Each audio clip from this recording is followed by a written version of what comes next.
지금부터 수업을 시작하도록 하겠습니다. 이제 오늘의 이제 마지막 시간인데, 또 올해 마지막 수업이 되기도 합니다. 그래서 마지막까지 이종의 미를 거둘 수 있도록 좀 많이 좀 신경 써주시고요. 문제가 몇 문제 남지 않았습니다. 그래서 보시면은 아까 반성전류도 잠깐 설명을 드렸었고, 디탈도 잠깐 설명드렸었고, ABC도 다 설명드렸고, 터빈 쪽 이런 부분만 설명 안 드렸지 나머지 쪽은 설명드렸었거든요. 그래서 다시 한번 보면서 교재에 있으니까 다시 한번 보면서 내용들을 설명드릴 겁니다. 아까 요거는 설명드렸으니까 빼고요. 여기까지만 하면은 오늘 수업은 끝납니다.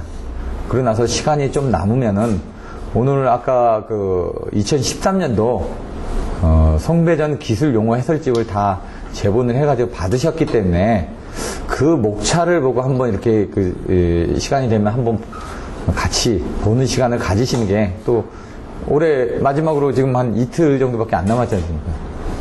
네? 이제 내일 빼고 나면은 31일이거든요.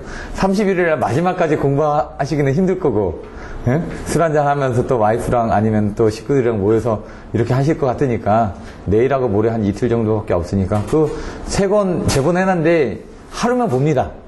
뭐든지 책 한 권이면 하루만 신경 쓰면 봅니다. 근데 이제 월요일 날은 못 보시겠대요.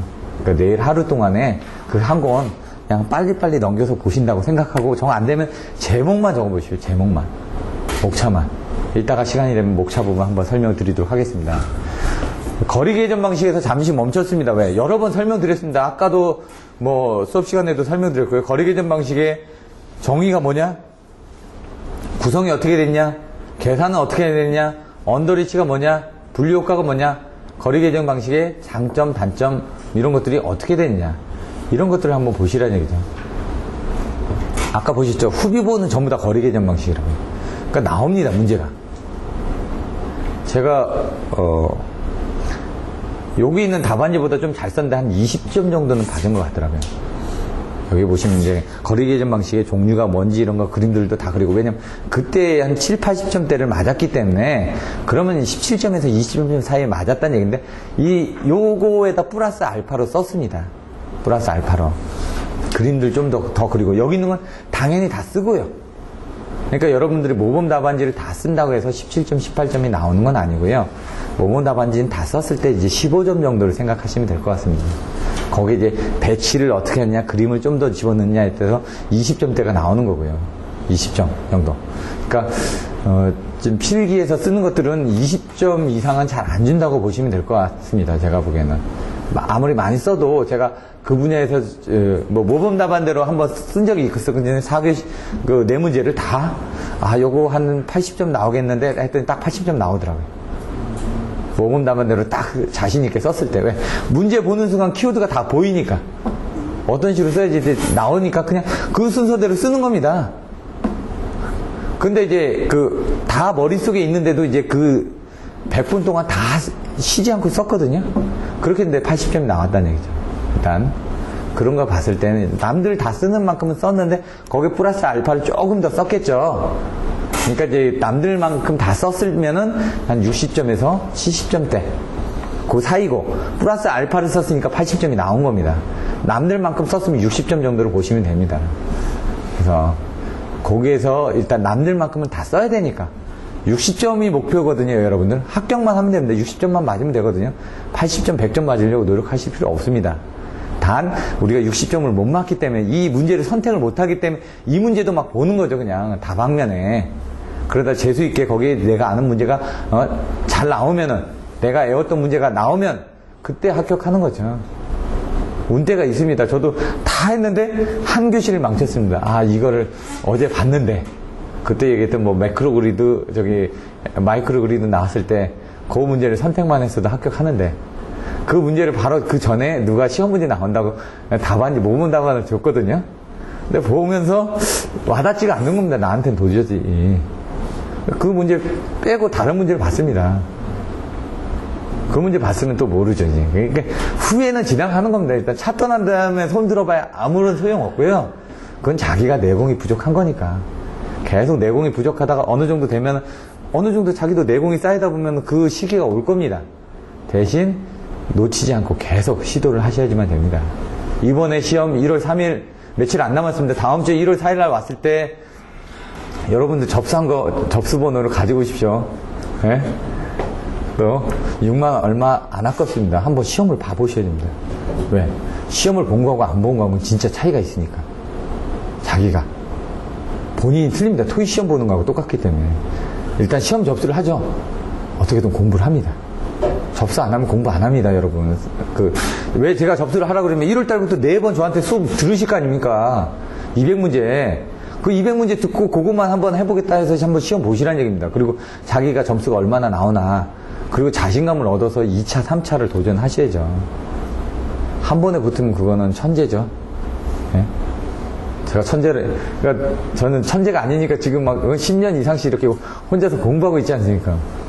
머리가 나빠가지고 보면 까먹습니다. 저도 한번 보니까 지금 다시 설명이 되는 거죠. 몇 번씩 하다 보니까 지금 이거 딱 보는 순간 생각이 나죠. 보면 생각이 납니다. 덮으면 생각이 안 납니다. 이게. 그게 사람이거든요. 자꾸 얘기하시면 될 것 같습니다. 거리 계전 방식 보도록 하겠습니다.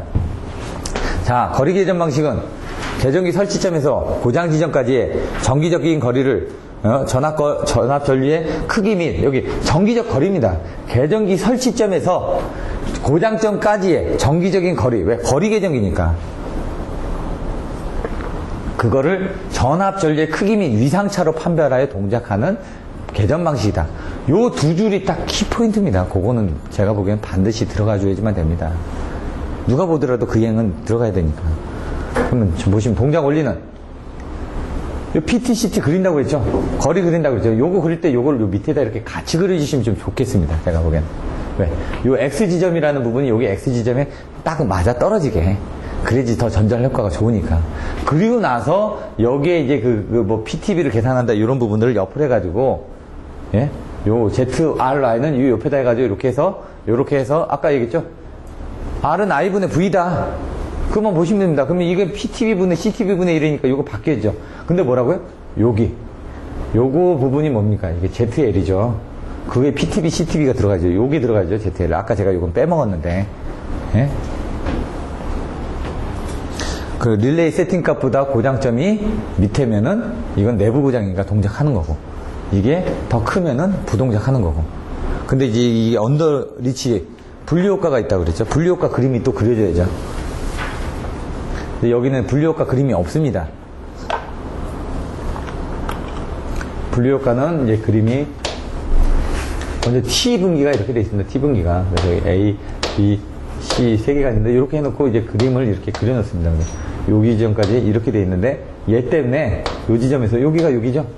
여기서 이렇게 해서 이렇게 작게 보여진다. 이걸 그리는 겁니다. 여기서도 이렇게 밑에하고 같이 이렇게.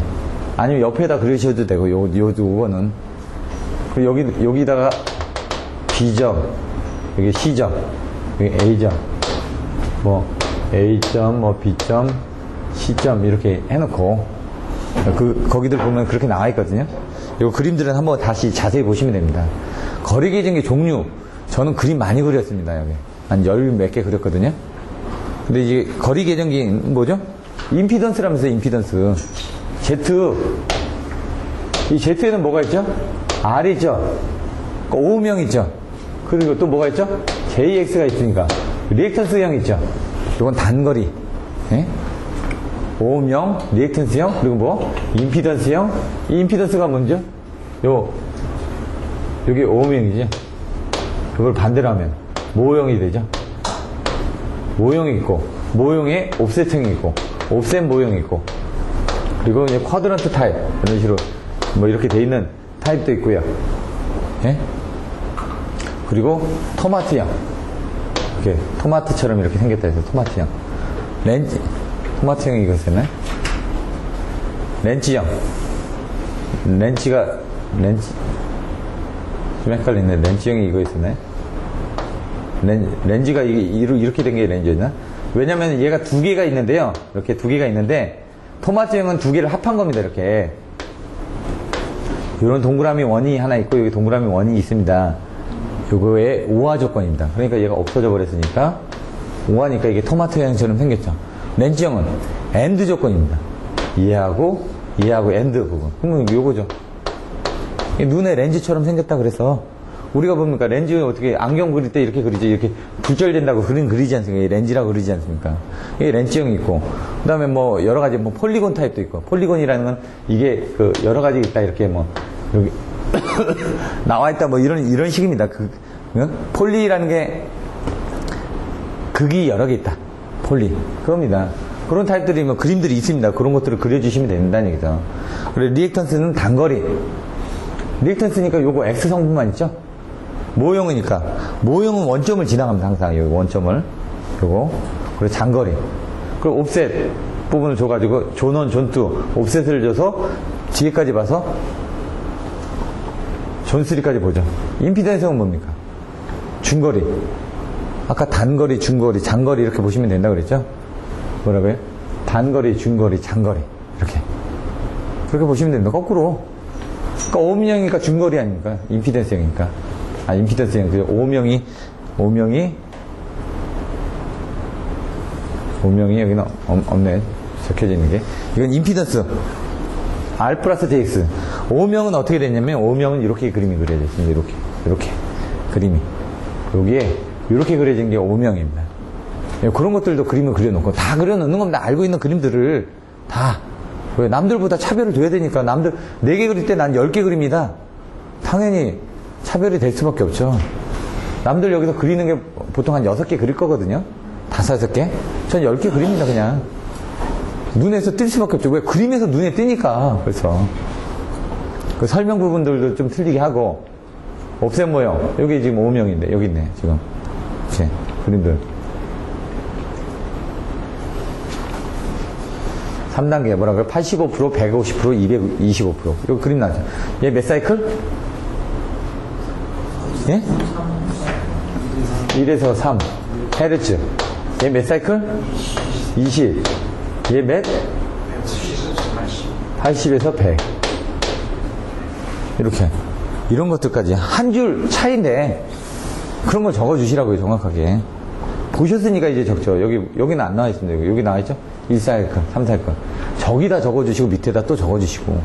여기 뭐라고? 20Hz. 이게 어디서 나왔는지 아시겠죠? 여기는 24사이클이라고 되는데, 여기는 100사이클 정도라고 되어 있죠. 그게 어디서 나왔는지 아시겠죠? 근데 그림에다가, 다, 밑에도 적어주고, 그림에도 적어주고, 막, 다방면으로 적어주시라는 얘기죠.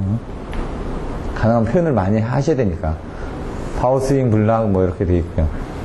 요거 아분가전 직동 다타라고. 여기 아까 있죠? 여기 지금 X1, X2, X3 이게 지금 분류효과입니다, 지금. 아까 그림. 분류효과에서 뭐 X분의 뭐 해가지고 그 수식까지 적어주면 좋죠. 그 시까지. 그때 80점 맞았을 때 그 수식은 제가 못 적었던 것 같은데, 수식은 어렵지 않습니다. 뭐 X1 플러스 X2분의 X1에 뭐 이렇게 나눠지는 거니까 그거는 어렵지 않습니다. X1, X2 이거 나눠지는 거니까. 아분가전 직동 다타. 거리계전기 하면 생각이 나야 된다고요. 거리계전기의 정의, 그 다음에 아까 구성이 어떻게 되는지, 종류가 어떻게 되는지, 그런 것들은 이제 뭐 순서가 아니라 아까 그 순서대로 보시면 되고, 이게 뭐냐, 단점, 문제점이라니까. 거리계전기 적용 시 문제점. 아분가전 직동 다타. 아하, 아크 저항에 영향이 있다는 얘기죠. 아크가 생기면은 저항 때문에 전류가 제대로 못 흐릅니다. 불꽃이 튀니까 이 불꽃이 잘 터져줘야지 어떻게 됩니까? 전류가 많이 흐를 거 아닙니까? 근데 아크가 생겨가지고 뭐니까 저항 성분이 있다 보니까 이 아크가 불이 제대로 못 터져졌습니다. 못 터졌다는 건 전류가 그만큼 못 흘려졌다는 얘기죠. 그럼 정확하게 거리를 계산을 못 한다는 얘기입니다. 그래서 여기 보시면 저항이 증가해서 보호계전기 동작 전류가 감소했다 이거죠. 감소하니까 어떻게 합니까? 거리를 정확하게 계산을 못 하다 보니까 부동작할 우려가 있다 이거죠. 예? 거리 계산값 때문에 동작 전류가 감소하다 보니까 전류가 작다라는 거는 예? 지금 거리를 계산할 때 틀려지는 거 아닙니까? 전류가 작다라는 건 임피던스가 길어진다는 얘기입니다. R은 I분의 V에서 I가 작은 건 어떻게 합니까? 거리가 더 길어지지 않습니까? 이렇게 길어지면 어떻게 합니까? 1에서 3사이클에서 동작해야 되는데 20사이클로 동작할 수도 있다는 얘기죠. 그러니까 계전기가 부동작한다는 얘기입니다. 동작해야 될 때 순시로 동작해야 되는데 그 얘기고요. 그래서 이 경우는 뭡니까? 리액턴스 계전기하고 조합해가지고 단거리 구간 같은 경우 보통 거리 계전기는 2km 이하에 대해서는 잘 사용을 안 한다라고 제가 얘기를 들었습니다. 옛날에 봤더니 예, 그 부분에 대해서는 그 오차가 좀 있다 보니까 그래서 그런 경우는 제가 알고 있기는 500m까지는 87 비율차동 계정기 가지고도 보호가 된다고 그러더라고요. 자료들 찾아보니까 옛날에 메이커에서 제공한 자료들을 보다 보니까 그렇게 나와 있더라고요. 그래서 변압기의 거리가 긴 경우 변압기반에서 변압기반까지 거리가 길 수가 있지 않습니까? 그런 경우 이제 송전솔로처럼 인식을 해가지고 거리 계정기를 달아야 되냐 말아야 되느냐 하는데 뭐 500m까지는 뭐 괜찮다 뭐 그런 문헌 자료를 제가 본 적이 있거든요.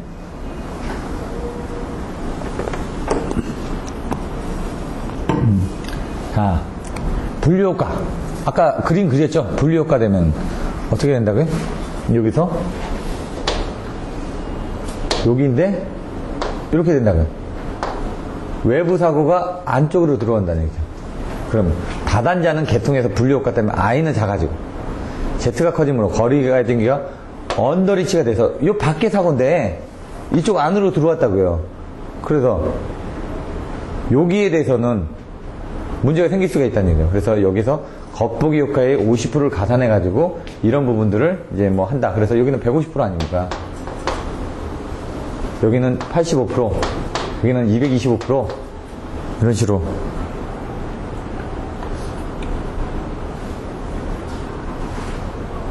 여기 분류효과에서 이 수식이 요것만큼의 이게 증가되는 겁니다, 지금.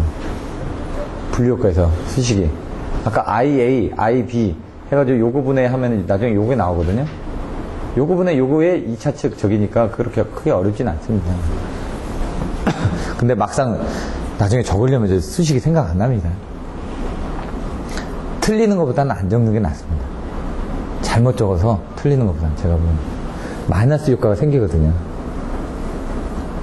어느 정도 비슷하게 알면은 적어주시되 그렇지 않으면은 안 적는 게 더 나을 수도 있습니다. 그걸 제대로 아는 사람이 봤을 때는 이 사람이 애워서 썼다고 생각하거든요. 그러면 이제 아무래도 오답을 적는 것보다는 안 적는 게 더 나으니까요. 여기 보시면 언더리치 나오고요. 가까운 지점 고장 시 여기는 부동작. 아까 얘기했죠. 제가 2km 미만에 대해서는 동작 안 한다고요. 임피던스 값을 제대로 계산해내지 못해가지고, 예? 그래서 단락사고 시 또 여기서 또 이것도 있습니다. 전압이 0이 되니까. 임피던스가 무한대, 이제 너무 가깝다 보니까 이 임피던스가 여기 있는 것처럼 무한대가 되는 겁니다, 지금. 그러다 보니까 이제 전압이 0이 됩니다. 그러니까, 왜냐면 이제 거리 계정기라는 거는 R은 I분의 V거든요. I 값은 들어오는데 이제 전압이 0이 되니까 어떻게 됩니까? 그러면 이 거리가 계산이 안 되는 겁니다. 근데 이게 왜냐면 또 삼상 단락이 일어났을 때도 그런 부분이 생길 수가 있습니다. 삼상 단락이 나면 전류는 크게 흐르죠. 전압은 다 0으로 떨어지죠. 그래서 그런 것들은 이제 그런 전압 상실이 되면은 그 바로 전에 한 뭐 몇 사이클 전에 전압을 가지고 계산해서 동작하게끔 계정기는 알고리즘들이 들어가 있습니다. 근데 여기서는 이 내용을 저도 잘 이해가 안 되는데 가까운 지점 고장 시에 전압이 0이 된다? 왜 ZF가 무한대가 될까? 이걸 좀 고민을 하고 있었는데 이쪽의 부분하고 이쪽의 부분하고 이렇게 더해지게 되면은 글쎄요, 양쪽으로 들어오나? 저건 한번 생각을 해봐야 될 것 같은데 정확하게. 일단 저는 어떻게 되냐면 전압이 상실되면 오동작한다. 아까 여기 전압 상실식 있죠? 요거 아까 삼상 단락전류 같은 건 전압 상실이 일어나기 때문에 걔가 제대로 동작을 못한다. 그래서 부오로 외웠습니다. 여기는 위에는 부동작, 밑에는 오동작. 일단은 그렇게 외워놓고 봤다는 얘기죠. 처음에 요것도 헷갈립니다. 나 아분 가전 직동 다타에서 부오 그리고 그 다음에 언더리치 오버리치 언더리치 오버리치 이렇게 외웠다고 그랬죠. 처음에 아크 저항의 영향에 의해서 여기는 전류가 줄어드는 거죠. 전류가 줄어들어서 정확하게 못했던 거고요. 이 분류효과는 뭐라고요? 언더리치라고요, 지금. 그 다음에 가까운 지점 고장시, 부오. 가까운 지점은 부동작. 전압상시 오동작. 그 다음에 뭡니까? 아분가전, 직류분에 의한 부분에서 뭐가 일어날까요? 직류분이 일어나면은, 아까 고장전류 계산에서도 보시면 A씨의 비대칭 고장전류의 직류분이 합해져서 뭐, 크기가 커진다고 그랬죠? 크기가 커진다는 건 바깥으로 나간다는 얘기겠죠. 그래서 얘는 오버리치입니다. 직류분에 의한 오버리치. 이렇게 왜? 고장 발생 초기에 직류분 때문에 오버리치해요. 아까 여기 전류가 더해진다면서요. 그 오버리치 하기 때문에, 예? 정정범위, 전류가 커지니까 ZS는 작아지죠. 그래서 정정범위 밖에 사고 시에도 동작을 한다. 이렇게 생각을 하시라고요, 그냥. 아분가전 직동, 동기 탈주 시. 아까 그 아웃 오브 스텝, 아까 68 나왔죠, 68. 그게 동기 찰도입니다. 탈주. 그때 운동을 한다고 합니다. 그건 이제 계좌상실 그 위에서, 보시면 그림이 어떻게 되냐면요. 거리계전기를 그림을 그리면은, 이렇게 그립니다. 그래서, 요게, 요렇게 돼야 됩니다. 항상. 모, 1단계, 2단계, 3단계가 이렇게 됩니다. 이렇게. 요 그림을 그려주신데, 여기에다가 지금 뭘, 리액턴스를, 계전기를 조합을 한 겁니다. 이렇게 다. 이렇게 조합하면 여기 엔드 조건인데가 어딥니까? 이렇게 또 조합하고, 그러면 이거, 요거, 그 다음에 여기 또 조합하니까 이렇게 되는 거죠. 그래서 요 안에 엔드 조건만 나오는 게 이게 지금 이런 식으로 나오는 거죠. 폴리곤 식으로 해가지고 쿼더런트, 폴리곤 뭐 이렇게 나오는 거예요. 폴리곤 같은 경우는 얘가 이렇게 돼가지고요. 이렇게 되기도 하고 아니면 여기가 이렇게 들어가서 이렇게 되기도 하고 이런 식으로 나옵니다. 폴리곤이. 쿼더런트는 이제 사각형 타입으로 이제 나오는 것들이 쿼더런트 타입이라고 얘기를 하고요. 그런데 여기서 보시면 이제 요거는 이건데 부하각이 여기입니다. 부하가 이쪽에. 요거는 성준솔로 임피던스고 이건 부하에 대한 임피던스라는 얘기죠. 그럼 부하, 동기라는 건 뭐고 발전기하고 부하가 같이 움직이다가 탈주가 됐다는 건 여기서 이렇게 해가지고 이쪽으로 간다는 얘기죠. 이렇게. 영역이. 계좌상실은 이렇게 들어가고, 예? 동기찰조시는 이렇게 해가지고 이쪽으로 넘어가고, 이렇게. 이 동기찰조시 운동하지 않게끔 요걸 이제 좀 줄여지는 거죠. 이쪽을 이렇게. 이쪽을 줄여지는 겁니다. 그래서 외란에 의해서 동기가 탈조되다 보니까 동기 탈조 계전기가 동작해야 되는데 임피던스 계적이 이동함에 따라서 거리 계전기 동작 범위 내에 들어간다 이거죠. 아까 얘기한 것처럼 그렇게 갑니다. 지금 위쪽으로 얘가 그 위쪽으로 올라가다 보니까 거리 계전기 동작형이 들어가다 보니까 동기 탈조는 여기 부분이거든요. 탈조가 나면 저쪽으로 가는데 그래서 얘는 어떻게 하냐면 여기를 지나고 그러면 그때는 딜레이 타임을 주는 겁니다. 어차피 이쪽으로 지나갈 수밖에 없거든요. 동기 탈주 시에는. 그때는 거리 계전기가 얘 타임 되고 했는데 그 시간대가 요거 다음에 바로 저쪽으로 왔다. 그러면 궤적이 저쪽으로 바로 가버린 거 아닙니까 지금. 우리 궤적은 뭐라고 이쪽 궤적을 보고 있는데 지금 얘는 이쪽으로 갔지 않습니까? 궤적이 틀리죠. 그럼 그 알고리즘을 넣어가지고 요 시간대에 이렇게 가면 얘는 동기 탈주시 운동하는 거니까 그거에 지연 동작을 하게끔 만든다든가 그렇게 이제 알고리즘이 들어가게 됩니다. 직동타 다상사고시 뭐라고요? 다상사고시 동작한다. 타상사고시 여기도 다상사고시도 다타라고 그랬는데 유호라고 그랬죠. 유호 여러 개가 동작을 하면 어떻게 됩니까? 전류가 감소한다.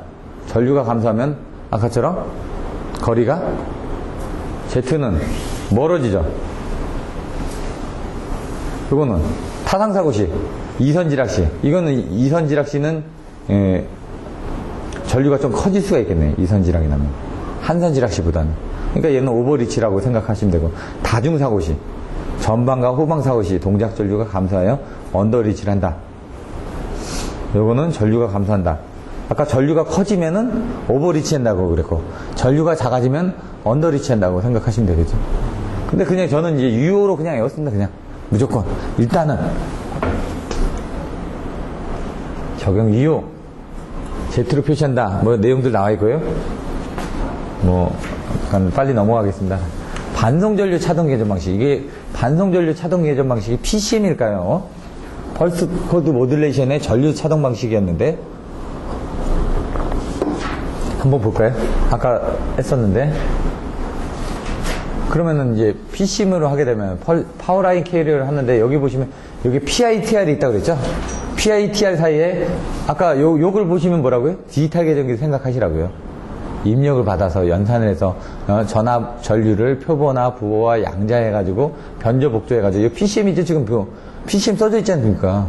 저건 PCM 전류 차동 방식입니다. 왜? 아까 나왔던 게 뭐였죠? 방향 비교, 전송 차단 방식이었죠? 전력선 반송입니다. 처음에 전력선 반송, 방향 비교, 송출 저지. 뭐 근데 방향 비교 저지 방식이었죠? 지금 방향을 비교해가지고 저지를 했지 않습니까? 처음에 얘는 뭡니까? 그 다음에 PUTT 나오고 그 다음 PCM, 전류차동 나왔죠. PCM 전류차동이 나오면 뭐라고요? PITR은 똑같다라고요. 광통신이 나오니까 PITR은 있다는 얘기예요. 그죠? 근데 요거는 이제 동작 판정회로가 이게 PITR입니다. 여기 87이 있었죠? 여기 보시면 디지털 계정기에 EP, FS, MAD 연출, 여기 쭉 있었죠? 이걸 아날로그 시그널을 디지털로 변환하는 EP, FS, MAD 그 부분이 있고, 여기 87이 있고, 여기서 통신으로 통신 수신이 있는 겁니다. 그 그림을 그려줘야 되는데 이 그림을 그려주니까 헷갈리는 거죠. 여러분들 아까 보셨던 그 그림을 그려주시는 게 더 맞습니다. 제가 보기에는. 그러니까 그림들이 이게 옛날에 있던 걸 다 베끼다 보니까 막 뒤죽박죽이 돼 있습니다. 저도 막 보면서 이게 맞나 저게 맞나 이 내용은 이건 것 같기도 하고. 여기 보시면 PCM 전류차동 모시 이거 아닙니까? 아까 여기 87 있었죠. 그래서 송신 수신하는 게 있었죠. 이게 로페스 필터 해가지고 뭐 EFS, MAD 연출 필터 그거 뭐가 있죠? 샘플링, M, 멀티플라이, AD 컨버터를 통해 가지고 연산을 하고 출력을 내보내게끔 돼 있지 않습니까? 그 연산을 하는 부분이 87 부분이 연산을 하는 부분이다 이거죠. 거기서 87하고 연결이 돼서 요걸 각각 써주는 겁니다. 지금 로피스 필터, 샘플링 홀더, MPX 멀티플렉서, AD 컨버터, 예? 보호 기능, 보통이자 생각하시라고 그랬죠? 보호 기능, 통신 기능, 이벤트 기능, 자기 진단 기능. 왜? 요거 디지털 계정기 아까 지금 변환을 해서 아날로그를 디지털로 변환하는 부분이 똑같이 디지털 릴레이 나와 있으니까 요 바로 다음에 이제 디지털 릴레이가 이제 나오는 겁니다, 이제. 똑같은 내용 또 쓰는 겁니다, 지금. 적용시 고려할 거는 그냥 한번 넘어가겠습니다, 그냥. 디지털 계정기 뭐라고요? 아날로그 전압 전류를 일정한 시간 간격으로 샘플링하여 디지털 수치로 변환하고 마이크로 프로세스를 이용하여 보호 계정기를 구현한 기기. 어려운 내용은 아니죠. 자, EFS, MAD 연출. 그냥 외우시라고 그냥 무조건. 뭐 이게 뭐 왕도가 없습니다, 공부에는. 입력이 뭐냐? EFS, MAD 연출 그대로 좀 보시면 되고요. 키워드만 일단 설명드리면 디지털부에서 여기 보시면 AD 컨버터 아날로그 디지털로 바꿔진데 전압 전류를 표본화해가지고 아날로그 값이 이렇게 있습니다. 지금 이렇게 그럼 표본을 만들어야 되겠죠. 그럼 여기는 플러스죠. 여기는 마이너스죠. 그럼 부호를 해야 되겠죠. 얘는 플러스고 얘는 마이너스. 표본화를 한 다음에 부호를 하고 저는 어떻게 했냐면 전, 표, 부, 양 부양을 해야 된다 이거죠. 예? 전부 뭐 표를 부양해야 된다. 뭐 이런 식으로 그냥 외웠습니다. 그냥 전포 부양. 전압 전류를 표본화해서 부호한 다음에 양자해라. 양자가 뭡니까? 01, 01, 01. 왜? 10이라는 수치를 하려면 어떻게 되죠? 10. 1, 0, 1, 0이 10이죠. 2의 0승, 2의 1승 2, 2의 3, 2승 4, 2의 3승 8. 8에다가 2를 더하니까 이게 10이죠. 10이라는 크기를 이렇게 만드는 겁니다. 그게 양자합니다, 이게. 여기 이제 부호라는 게 이게 플러스냐, 마이너스냐, 그 얘기고. 통신에서도 나오는 부분들인데요. 그러면 여기 뭡니까? 롬에 저장돼야 되는지, 램이 뭔지, 이런 것들. 롬은 뭐죠? 리드 온리 메모리. 램은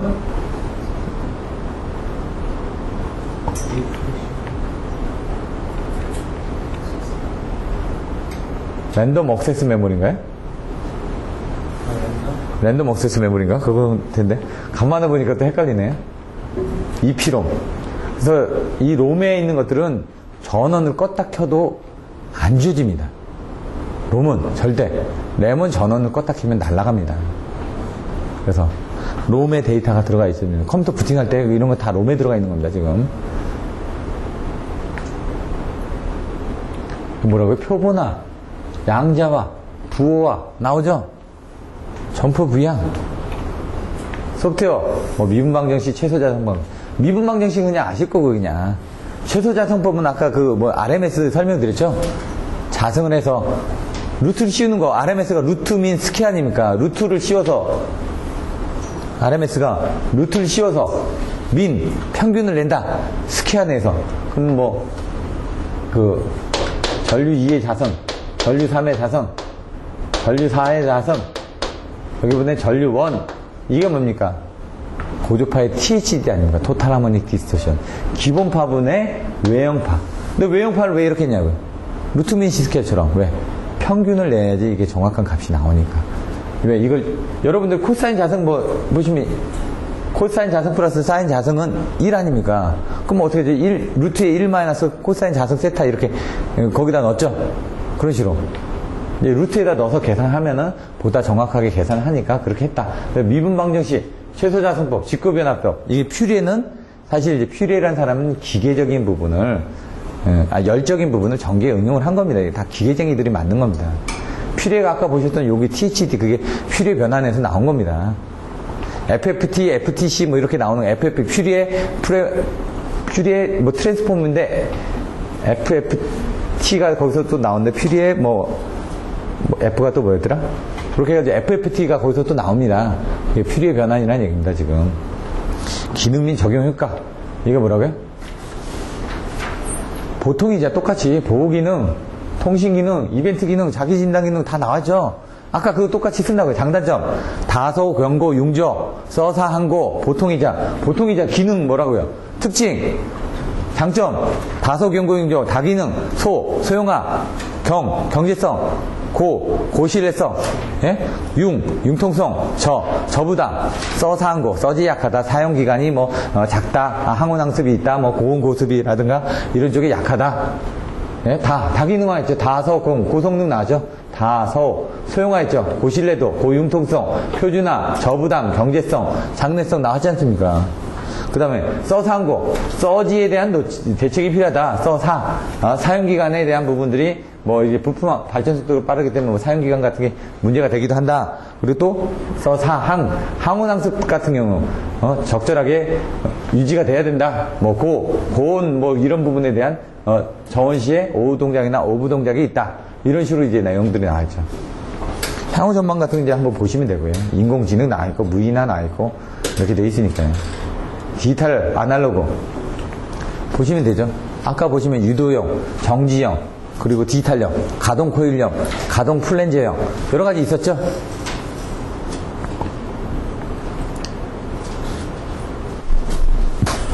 하나만 보시면 됩니다. 나머지는 다 그거의 반대 개념으로 하니까. 유도음판형 기계적인 특성은 양호합니다. 얘네들은 오히려 더 환경에 대한 부분들이 작습니다. 근데 디지털로 가면 환경에 대한 영향을 많이 받는다는 얘기죠. 그런 부분. 자동 점검 같은 거 안 됩니다, 지금. 변성기 부담 같은 거 높다는 얘기죠. 근데 얘네들은 낮습니다. 왜? 얘 소비 전력이 얘가 구동할 때 보면 10에서 한 20VA 정도 들어가거든요. 얘는 한 0.5VA 정도밖에 안 들어갑니다. 소비 전력이. 0.5W. 형광등이 아니라 얘는 백열등이고요. 얘는 LED 등입니다. LED 뭐 1W, 2W짜리 이렇게 생각하시면 되죠. 형광등 60W짜리. 이거 40W, 32W 하는데 백열등 어떻게 되죠? 60W, 100W입니다. 얘는 60W, 100W고 얘는 형광등이고 얘는 LED 이렇게 생각하시면 된다는 얘기죠. 그렇게. 컨셉을 해가지고 하나를 딱 컨셉을 잡으신 다음에 연결해서 보시면 된다는 얘기죠. 요거는 시간 관계상 제가 넘어가겠습니다. 어려운 게 아니니까. 딱 보시면 압니다. 제페로, 2F2D. 이건 배전솔로 해서 제페로였고요. 여기서 제페로는 뭘까요? 이건 이제 고속도 제페로 해가지고 765 쪽에 ASGS라든가 아니면은 제페로 부분에서 단상 제페로, 삼상 제페로, 단상 플러스 삼상 제페로, 다상 제페로 부분이 나온다는 거죠. 단상 제페로는 하나하나씩 다 됩니다. 삼상은 한꺼번에 다 해주면 됩니다. 단상, 삼상은 하나도 되고 삼상도 다 됩니다. 좋죠? 다상 제페로는 양쪽을 다 제페로 해야 될 때. 속도의 차이라든가 어떤 그 적용 방법에 대한 차이라든가 안전성에 대한 차이라든가 이런 것들이 나오니까 보시면 된다는 얘기죠. 고속도 제페로 방식의 이점, 이건 안정도 쪽으로 들어가는 거죠. 빨리 차단을 해주니까, 사고 전류를 빨리 차단했다 붙여주니까 안정도가 향상되죠. 과부하가 감소되죠. 기기나 이런 쪽에 대한 부분들이 왜 아까처럼 제페로를 하면 어떻게 될까요? 빨리 복귀를 해주니까 안정성이 있을 거 아닙니까? 그러면 뭐 배전자동하고 연결해서 뭐라고 그랬죠? 2F2D 할 때, 그럼 우리가 뛰어가서 연결 안 해도 되지 않습니까? 그럼 여기 보시면 자동 복구 때문에 뭐 좋은 부분들이 있다. 그래서 그런 부분들이 나오는 겁니다, 지금. 그러면서 나오는 게 단상 제표를 정의. 그 다음에 삼상 제표를 정의. 예? 장점, 단점 있죠. 단상에서는 1선 지락 시에도 고장상만 차단하기 때문에 유리하다. 하지만 2선 이상은 고장시 제표로 하지 않는다. 이런 게 단점이니까 크고 보시면 금방 하죠. 삼상은 뭡니까? 주로 병행 2에서 세상을 같이 떨어뜨려 버리니까 장점은 한꺼번에 차단해 주지만 단점은 한 상만 차단을 못한다 이 얘기죠.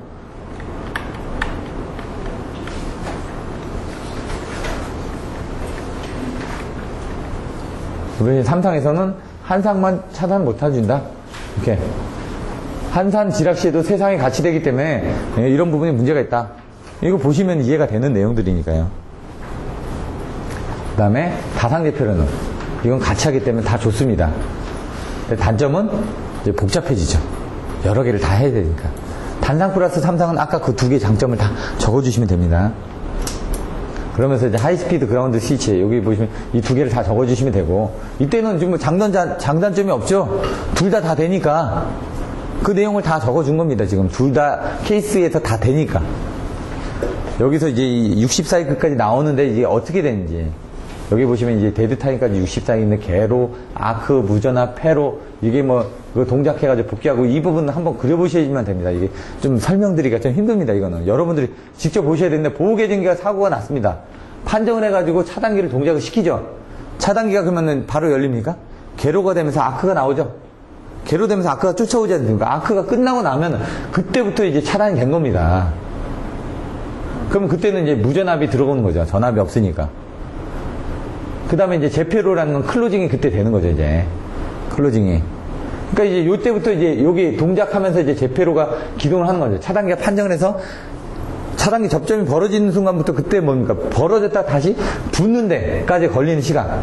근데 여기서 이제 페로가 되는 데까지 클로징 코일이 무전압 시간이 돼서도 접점을 이제 여자가 돼가지고 페로까지 걸리는 시간이 걸릴 거 아닙니까? 그래서 전체로 여기 투입지는 걸어가지고 제페로 하는 시간은 총 요만큼이다. 그때는 다 죽어 있는 거죠. 그러니까 보호계정기, 차단기, 제페로 계정기 이렇게 컨셉을 3개 잡아놓고 보호계정기에서 사고 나면 판정을 해가지고 떨어뜨렸습니다. 떨어뜨렸으면은 그때는 차단기가 이제 접점이 빠지는 거니까 그때부터 보호계정기에 동작을 한 겁니다.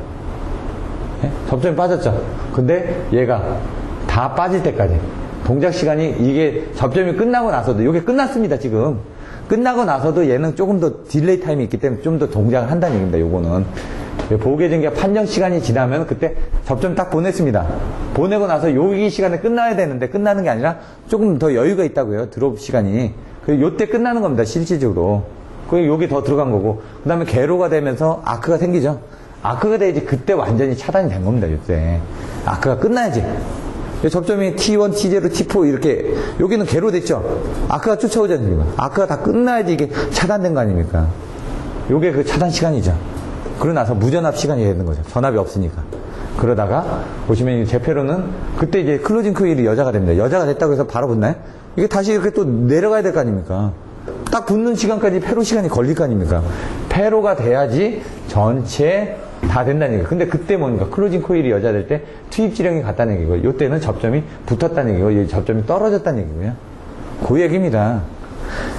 근데 이걸 뭐 어떻게 설명을 드리기가 힘듭니다. 그냥 컨셉으로 잡아가지고 보호계정기, 차단기, 제페로 해가지고 그냥 여러분 그려보셔야죠, 이거는. 안 그려보시면은 절대 쓸 수가 없습니다. 지금 제가 설명드려도 제가 그리라 그러면 헷갈립니다, 이게. 지점이. 자기가 그려보셔야 된다는 얘기예요, 직접. 무전압 시간, 소이온 시간, 한번 보시면 되고요. 내용들. 정행시 있죠. 제페로는 아까 뭐라고 했죠? 전부 다 1회만. 두 번 제페로 없습니다. 송전솔로는. 배전솔로나 2F2D가 있죠. 송전솔로는 1회밖에 없습니다. 지중은 아예 제페로 안 합니다. 30% 미만에 대해서는 가공솔로를 인식해서 한 번 제페로는 합니다. 아까 그 표 보셨죠? 그 표를 이제 전체적인 걸 싹 보고 여기를 보면 전체적인 내용이 싹 정리가 되는데 이걸 막 보면 안 되니까 그걸 먼저 해드린 겁니다. 그걸 보고 나서 이걸 보시면 좀 아까 그 어렵습니다. 어려운 내용이지만 이걸로 여러분들이 개념을 잡아가셔야죠. 아까 설명드렸던 거죠. 뭐 PLC, 광. 이 광이 뭐라고요? 여기서 보시면 이 전류 차동 방식이 뭐라고요? 전부 다 PCM. 여기 뭐라고요? 블럭키기, 방향 비교, 전송 차단, 저지 방식. 그리고 여기 PUTT 뭐라고요? 전력선 반송. 예? 반송 저지 방식인데 전송 차단. 전송 차단입니다. 얘는 전송 차단. 그리고 제어 언더리치 방식. 퍼미시브 언더리치 뭐 있었죠? 또 보시면 되고. 다 거리계정기 아까 설명드렸으니까 다시 한번 보시라는 얘기죠. 스카다 슈퍼바이저리 컨트롤 앤 데이터 애퀴지션. 여기 기계 발급 안전은 똑같이 나온다고요. 기계 발급 안전 EMS에 집중 원방 감시, 원방 제어, 자동 기록, 계측 기록 이제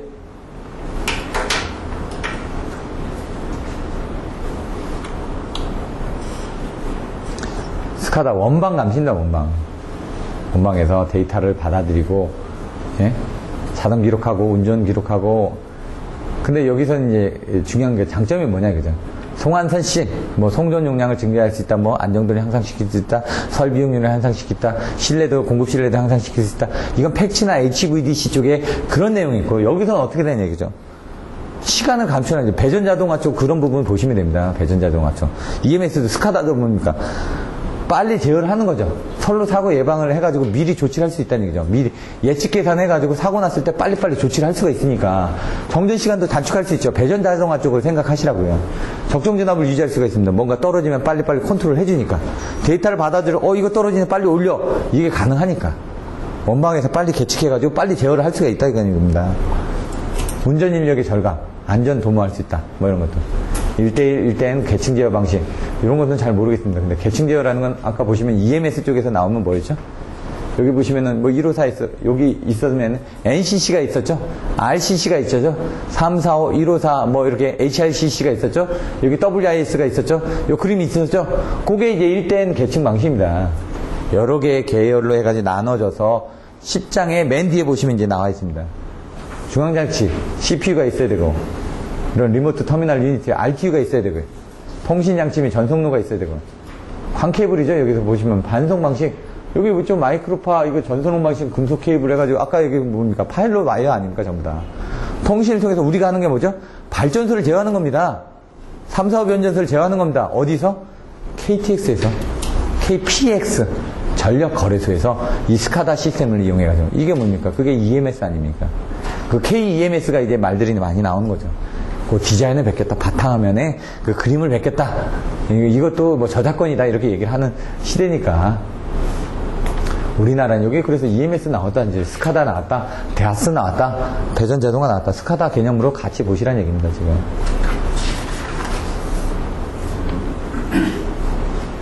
ABC 배전 방식 뭐라고요? 아까 뭐라고요? 접촉.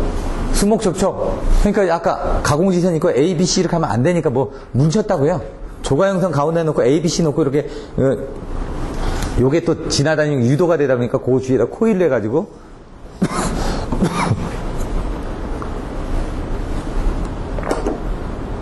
이게 잔도 이제 우리 애 거를 가져왔는데 이 소주잔처럼 이게 먹으면 이 쓴맛이 나더라고 이게 플라스틱에서. 자, 그런 것들 때문에 아까 조가형선으로 놓고 그 다음에 감고 그 위에다 유도장애를 방지하기 위해서 요즘에 이렇게 동그랗게 원형 코일, 스파이런 코일처럼 돼 있었죠. 765에 풍소음 나면 어떻게 된다고요? 그다 이렇게 감아지죠. 그처럼 얘도 이렇게 감아졌습니다. 유도 같은 것들을 방지하기 위해서 이렇게 가공지선처럼 이렇게 감아진 겁니다. 밖에다 실드 처리한 것처럼 그렇게 감아졌다고 하고요. 에어리얼 번들 케이블입니다. ABC가 에어를 번들했다. 각상 통합 방식과 스페이스를 이용한 방식이 있는데 이걸 각상 주임 형태로 해가지고 돼 있다. 케이블형은 비금속 차폐 케이블과 금속 차폐 케이블이 있다. 수밀성, 난연성을 이용해가지고 하고 있다. 유격거리 미달계소 같은 경우 아까 수목지도 접촉했을 때 그런 부분에 주의하다. 그래서 섬이라든가 이렇게 좀 수목들이 많은 지역들 있죠. 그런 데 많이 사용을 하고 있다. 이 얘기가 나왔고요. 또 엉뚱한 걸 눌렀네. 터빈 발전기 저여자 운전 두 개 나왔습니다. 여자가 적다. 지진이 일어났죠? 지진. 이게 저여자 운전이니까 이게 지상 운전이죠? 지상 운전이 되면 뭐냐 이거죠? 진상에선 뭔가 올라가지 않습니까? 지상에선 낮아지는 거죠. 저여자 운전을 한다는 건 뭔가 땡겨서 안정화를 시켜줄 수 있다는 얘기입니다. 지금 저희가 그때 했던 게 이제 발전기에 전기자 반전기 때 이게 좀 헷갈렸던 부분이죠. 여기서 줄어든다는 얘기죠. 지금 한계가 있기 때문에 발전기 저여자 운전하는 방법도 사용된다. 아까 이게 지금 밑에 있다면서요. 위에 있으면 뭔가 오버가 되는데 밑에 있으니까 좀 적은데 그렇다는 저여자 운전을 한다는 건 밖에서 내가 땡겨 와서 외부에서 뭔가 들어오는 부분을 얘가 흡수를 해줄 수 있다는 얘기입니다. 개념으로. 그럼 어떻게 됩니까? 여기 보시면 뭐였죠? 이게 충전 용량의 증가 때문에. 그게 뭐였죠? 페란치 현상. 송전선 충전에 의한 장애, 발전기 자기여자 현상, 페란치 현상. 발전기가 자기여자에서 되니까 어떻게 보면 저 여자를 운전하게 되면 외부에서 어떤 그런 부분이 들더라도 얘가 스스로 올라간다면서요. 그러니까 저 여자 운전을 하게 되면은 얘가 올라가더라도 어느 적정한 부분까지 갈 거 아닙니까? 그래서 송전선 충전이 되어 있는 C성분을 가져왔다. 여기서 어떻게 됩니까? 진상은 C성분이죠. 지상은 L성분이죠. 저 여자 운전을 한다는 건 내가 발전기가 L로 운전하니까 저쪽에 C성분이 오더라도 L하고 C하고 만나면 줄어들 거 아닙니까? 그 얘기입니다, 지금 다. 그래서 저 여자 운전할 경우 불로리액터의 설치량 절약. 불로리액터가 뭡니까? L 아닙니까? 요거란 얘기죠. 발전기에 이제 저 여자 운전하는 거는 아까처럼 그 송전선 충전에 의한 장애 때 이런 것들을 죽여줄 수가 있다. 대신 여기 보시면은 전기자 반작용하고 같이 생각을 하셔야지만 됩니다. 이게 조금 그때 좀 헷갈렸던 부분이 있는데,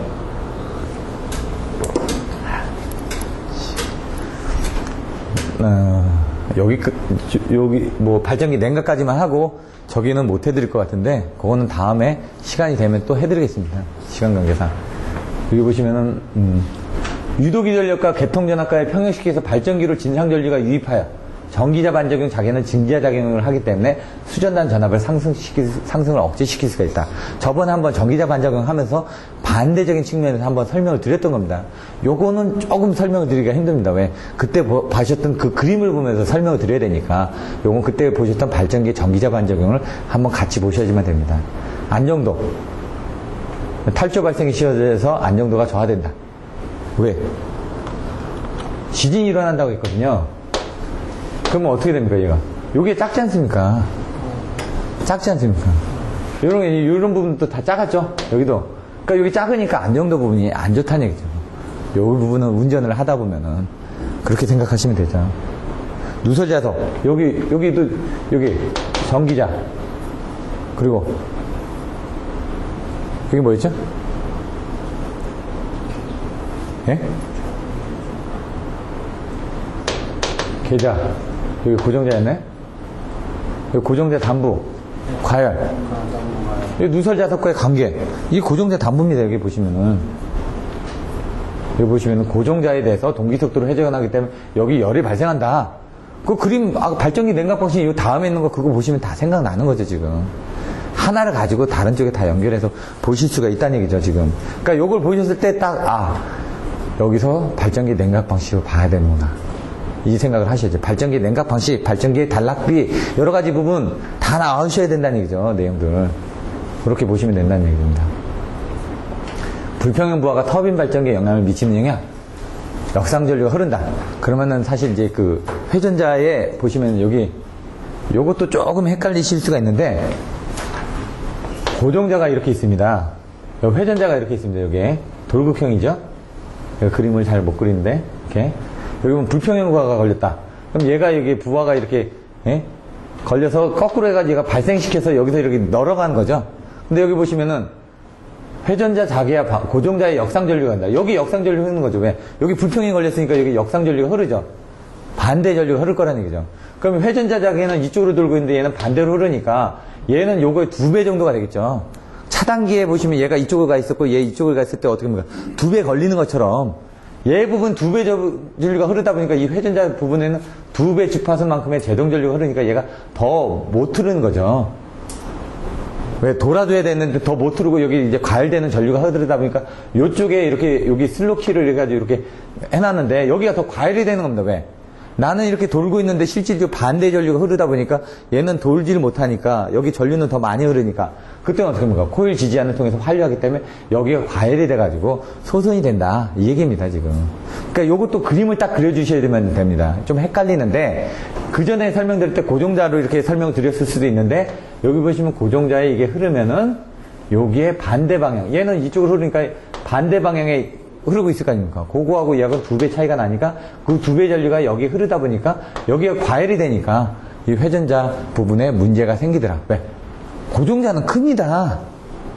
크니까 냉각이 잘 되는데 회전자는 작지 않습니까?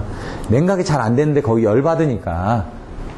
그래서 이제 문제가 되는 거죠. 고정자 담부의 과열. 아까 여기 부분 작지만 고정자 담부의 과열인데 거기까지 운전 안 하지 않습니까? 저희가. 진상 운전을 하지 여기 지상 운전을 하지 않지는 않습니까? 그렇게 영역이 작으니까. 그래서 이 위쪽으로 올라가서 하는데 역상이 들어왔을 때는 그런 부분에 문제가 생긴다는 얘기죠. 키 부분에 그 항재정 작용 뭐 해가지고 이렇게 나옵니다. 뭐 이렇게 슬로키는 뭐 항장력이 큰 걸 사용한다. 늘어나기 좋은 거. 예, 왜? 늘어났다 줄어들었다 이거 해야지 이게 그 문제가 생기지 않으니까. 제동 건선을 넣어가지고 전류를 흡수를 해가지고 그 사이에다 건선을 넣어가지고 아까처럼 들어오면 그거를 그쪽에 흐르게 해가지고 빼낸다는 얘기죠. 발열을. 그리고 역상개정기를 이용해가지고 아까 그 고정자 쪽에 역상이 많이 흐르게 되면 발전기를 개통해서 분리를 해야지. 안 그러면 역상이라는 건 반대로 흐르는 거죠. 반대로 흐르는 건 열입니다. 발전기는 열의 취약입니다. 왜? 계속 돌지 않습니까? 모터 같은 열에 좀 강하다고 그랬죠. 발전기는 어떤 전류 차동도 약하다고 그랬죠. 5에서 15%. 근데 변압기 같은 건 뭐 30% 이렇게 되죠. 발전기는 자기가 스스로 들어야 되기 때문에 열에 약합니다. 그래서 이런 것들은 잘 봐주셔야죠. 그래서 그 열에 약하니까 그걸 냉각하기 위해서 뭘 쓴다? 이제 공기 냉각 방식이 아닌, 수소 냉각 방식이 아닌, 그 다음에 수냉각 방식으로 이제 넘어간다 이거죠. 그래서 이제 그 뒤쪽으로 와서 보시면은 발전기에 이제 냉각 방식이 나오는 겁니다, 이제. 그래서 뭡니까? 개방형, 반개방형, 폐쇄 통풍형, 뭐 수소가스 순환형. 이렇게 이제 거기에 그 구멍을 어떻게 뚫어가지고 냉각을 어떻게 시키겠다. 라디에이터가 어떻게 돼 있다 이겁니다, 지금. 밖에 나와있냐, 아니면 터보 방식으로 해가지고 라디에이터가 한 번 더 들어와서 하느냐, 뭐 이런 식으로 직접 냉각하느냐, 뭐 이런 식으로 돼 있는 거죠. 그러면서 이제 공기 냉각을 하는 방식은 한계가 있기 때문에 수소 냉각 방식으로 가는 거죠. 근데 수소 냉각 자체도 한계가 있다 보니까 액체를 넣는 거예요, 물을. 그래서 물을 고정자 사이에다가 아예 관을 만들어가지고 넣어놓은 겁니다. 물론 녹슬 수는 있죠. 하지만 그런 부분을 다 마감 처리해가지고. 우리 어떻게 합니까? 발전기, 비상용 발전기들, 저기서 쓰는 것들, 아파트에서 쓰는 것들. 그런 것들도 다 안에 물 배관 들어갑니다. 왜? 거기서 통해가지고, 왜? 발전기를 데우면 그거를 이제 파이프로 해가지고 올려주지 않습니까? 그 발전기들은 뭡니까? 때우는 발전기들도 있죠. 그러니까 온수를 만들어내기 위한 발전기들 아닙니까? 온수를 때 보일러 같은 데도 보시면 세간이 다 안에 들어가 있지 않습니까?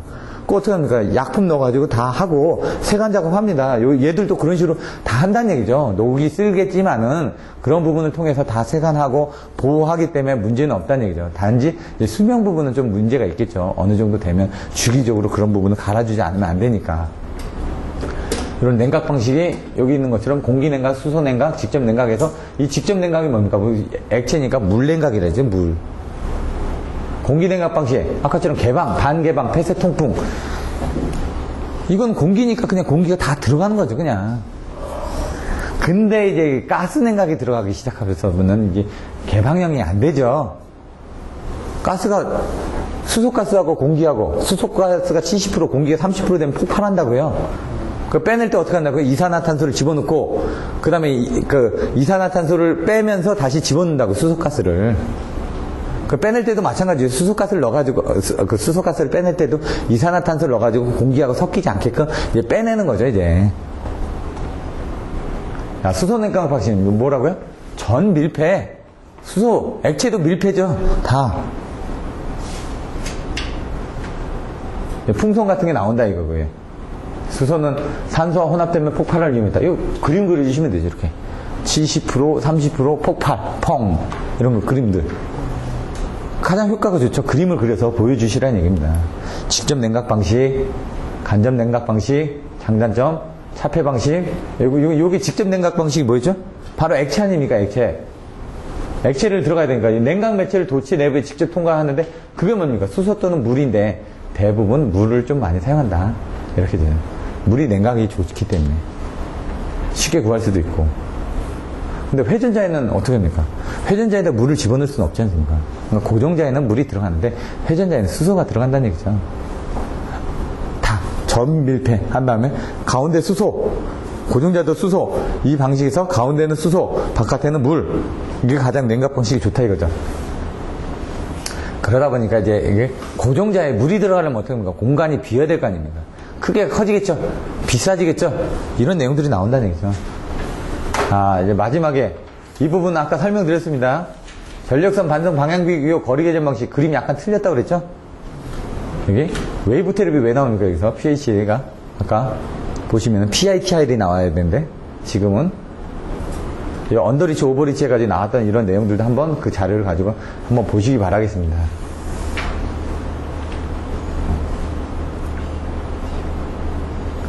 그 아까 다 설명드렸던 거니까. 이렇게 해서 올해 마지막 수업은 끝났습니다. 이제 며칠 뒤면은 이제 새해입니다. 돌아가셔가지고 이틀 동안 오늘 받으신 자료 한번 보시고요. 시간 관계상 목차는 설명 못 드렸지만 나중에 기회가 되면 한번 더 설명을 드릴 테니까요.